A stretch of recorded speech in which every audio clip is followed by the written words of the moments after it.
The Power Lunch Club attracts high-quality speakers from the public and private sectors. Its members like to hear about successes they can learn from, like the Edinburgh Science Festival.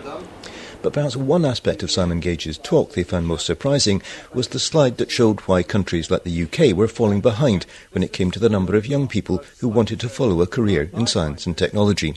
A wonderful piece of research done by an amazing Swedish academic. What we've got here is the richness of a country, the rich ones at the bottom, the poor ones at the top, as measured by OECD numbers. And then along here we've got people's inclination to become a scientist. Same graph for technologists. And you see the richer a country gets, the less likely it is anyone wants to bother with science and technology. And the red dots are the girls, the blue dots are the boys. So you get to Norway, between 10 and 20% of the school population think they want to spend any part of their life working in science and technology. Afterwards, we asked him about Edinburgh's role as the originator of science festivals. Yeah, you're right. The science festivals were invented here 25 years ago, and it's now a global phenomenon. There are hundreds. There's science festivals in practically every continent on the planet. And we, luckily, have shaped ourselves to be a very good one. And so a lot of people tramp over to Edinburgh to see how it should be done and to learn from us. And we've helped a lot of people set up science festivals. And now we're much more actively selling events overseas. Edinburgh is now actually running a science festival based on its local model, but out in the Middle East in Abu Dhabi. How did that come about?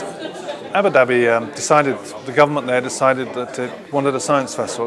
It has an ambitious program of investing in the human capital of its own people, recognizing that whilst it's got a century's worth of oil, that's still finite, and that they have to find other things to do.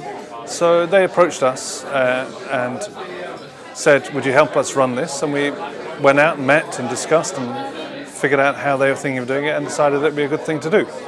And we've done 2 for them now. They're very large, they're very ambitious in what they're trying to achieve and being very successful. It's a great experience for us to export the ideas and the product and to work with a partner who sees the world quite similarly to us. You're here talking at a business group, so how important is it for you to be involved with the business community? Well, we wouldn't exist without the business community, actually. I didn't talk about it very much here, but we're totally reliant on financial support from the business community.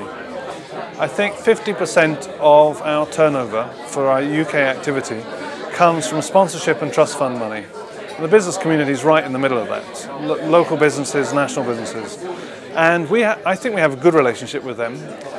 Often these relationships are with people from the tech sector or the scientific sector, and we provide a great vehicle for them to tell their story, to make their staff feel positive about the fact they're in the tech sector. And we like it as well because they're often doing really interesting things, so it gives us stimulus to create events that tell their story and get the public engaged in it. So yeah, as I said at the start, without the business community we wouldn't be here. The next meeting of the Power Lunch Club will be in Glasgow in 2 weeks' time.